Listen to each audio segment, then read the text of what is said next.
सुषमा की बहू विनीता एक हॉस्पिटल में नर्स थी, लेकिन उसे डॉक्टर से भी ज्यादा नॉलेज थी। हॉस्पिटल में सब विनीता की तारीफ किया करते थे। सुषमा का बेटा यानी कि अंकित अपनी बीवी विनीता से बहुत प्यार करता था और उसे अपनी पत्नी की काबिलियत पर बहुत भरोसा था। धीरे धीरे वक्त गुजरता गया और शादी के 8 महीने बाद विनीता प्रेग्नेंट हो गई। मैं बहुत खुश हूँ, मेरा इकलौता बेटा है और अब इसका बच्चा इस दुनिया में आएगा। मैं दादी बन जाऊंगी, दादी। मैं बता नहीं सकती मुझे कितना अच्छा लग रहा है। आपको खुश देखकर मैं भी बहुत खुश हूँ माँ।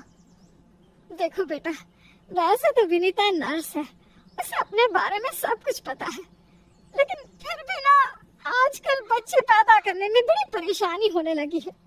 उसे कहना है कि वो अपना अच्छे से ख्याल रखे। अरे माँ, आप है ना, आपके रहते हमें चिंता करने की क्या जरूरत है। मैं तो अपनी बहू का बहुत अच्छे से ख्याल रखने वाली हूँ। उसे अच्छे से खिलाऊंगी, पिलाऊंगी, तभी तो मेरा पोता या पोती एकदम हेल्दी पैदा होगा। कुछ दिनों के बाद सुबह की वक्त। अरे विनीता बहू, ये तुम क्या कर रही हो? कुछ भी तो नहीं मम्मी, अपना हेल्थ चेकअप कर रही हूँ। और क्या?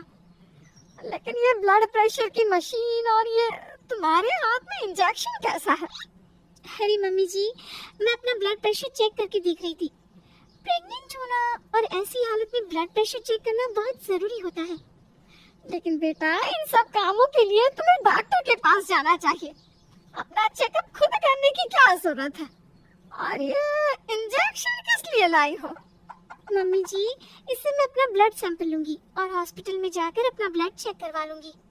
ऐसा भी कोई करता है भला? अपने खुद के हाथ से खुद का ब्लड सैंपल भी कोई निकालता है क्या? मम्मी जी, ये मेरा रोज का काम है, इसमें क्या है? मैं जब खुद से ये सब कर सकती हूँ तो किसी और से क्यों करवाऊँ? अच्छा ठीक है, जैसा तुम्हें सही लगे। कुछ दिनों के बाद सुषमा अपनी बहू को फिर से इंजेक्शन लगाते हुए देखती है और अंकित भी उस वक्त वहीं पर था। अरे विनीता, ये तुम क्या कर रही हो? तुम प्रेग्नेंट हो, इस तरह खुद को इंजेक्शन लगाने की क्या जरूरत है? अब तू ही समझा बेटा। पिछली बार भी अपना ब्लड सैंपल खुद ही कलेक्ट कर रही थी, तब भी मैंने इसे समझाने की कोशिश की थी, लेकिन ये तो मेरी बात सुनते ही नहीं। अरे मम्मी जी, मैंने पहले भी कहा था ना, बड़ी हॉस्पिटल में नर्स हूँ मैं, और क्या करना है क्या नहीं मुझे अच्छी तरह पता है। हाँ, लेकिन तुम खुद को इंजेक्शन क्यों लगा रही हो? अरे इंजेक्शन नहीं है, प्रेगनेंसी में कुछ वैक्सीन लगवाने होते हैं, बस वही लगा रही हूँ, और क्या। और फिर एक दिन रात को अचानक विनीता की तबीयत खराब हो जाती है। क्या हुआ विनीता? तुम ठीक तो हो? तुम तो खुद अपना इतना ख्याल रखती हो, तुम्हारी तबीयत कैसे बिगड़ गई?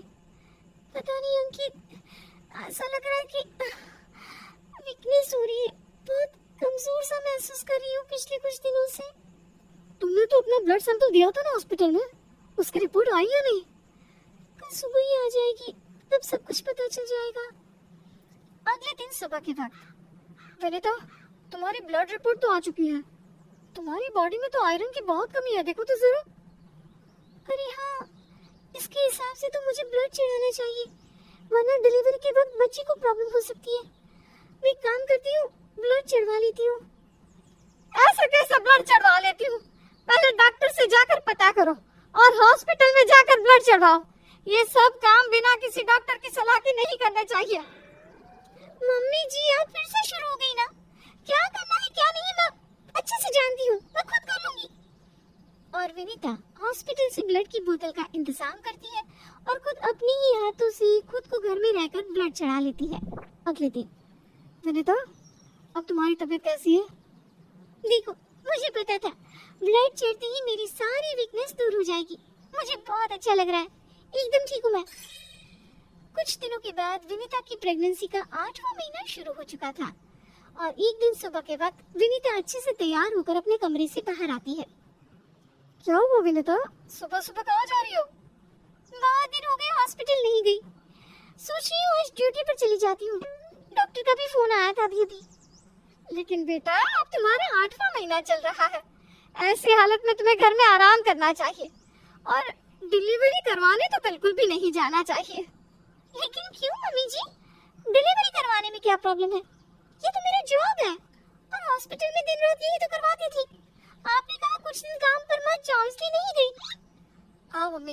वैसे विनी तो ठीक ही तो कह रही है, उसका रोज का काम है ना ये। तुम आजकल के बच्चे ना कुछ नहीं समझते। अरे तुम्हें वैसे तो सब पता है, लेकिन शायद ये नहीं पता कि इस हालत में अगर तुम डिलीवरी करवाने आई औरतों को देखोगी तो तुम्हारी सेहत पर बुरा असर पड़ेगा। अरे मम्मी, ऐसा भी कुछ होता है क्या? मम्मी जी, किसी और की डिलीवरी करवाने से मेरे ऊपर कैसे फर्क पड़ सकता है? मैं तो पहली बार थोड़ी ना ये सब करवाने जा रही हूँ। विनीता अपनी सास की एक नहीं सुनती और हॉस्पिटल चली जाती है।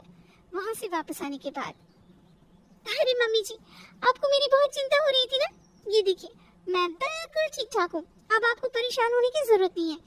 और जानती है, पूरी 5 डिलीवरी करवा कर आई हूँ, वो भी नॉर्मल वाली। देखा मम्मी, मैंने कहा था ना विनीता को नहीं होगा कुछ भी। वो बिल्कुल ठीक है। चलो अच्छा है बहू, मैं भी तो यही चाहती हूँ कि तू एकदम ठीक रहे। और आजकल जिसे देखो उसके ऑपरेशन से बच्चे होते हैं, ये देख देख कर ना बहुत डर लगता है। चिंता मत कीजिए मम्मी जी, मुझे कुछ नहीं होगा। मैं नर्स हूँ ना, रोज हॉस्पिटल में औरतों को सिखाती हूँ कि कैसे अपना ध्यान रखें ताकि नॉर्मल डिलीवरी हो। तभी अचानक हॉस्पिटल से डॉक्टर का कॉल आता है। कॉल पर बात करने के बाद, मम्मी जी एक इमरजेंसी केस आ गया है, मुझे जाना होगा।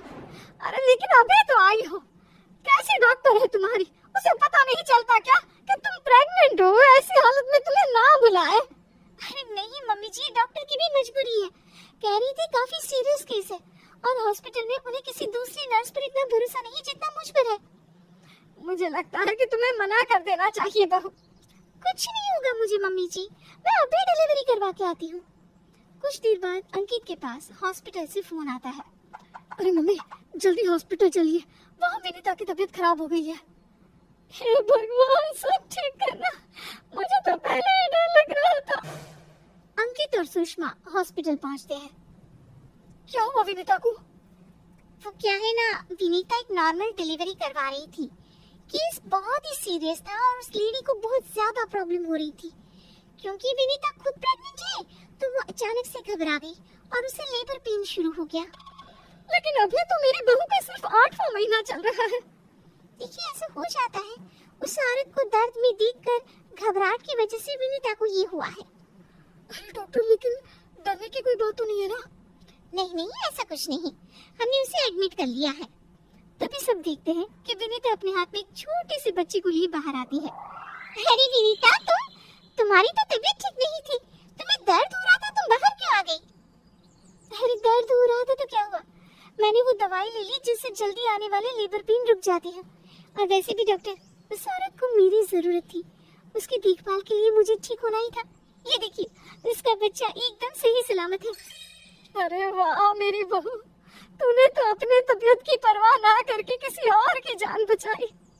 मुझे तुम पर गर्व है विनीता। ऐसी ही थोड़ी ना वो हॉस्पिटल की सबसे अच्छी नर्स बनी है। मैंने कहा था ना मम्मी जी, मैं नर्स हूँ, मुझे अपने से पहले दूसरों की तकलीफ दिखाई देती है और मैं पहले अपने मरीजों की जान बचाती हूँ, फिर खुद की।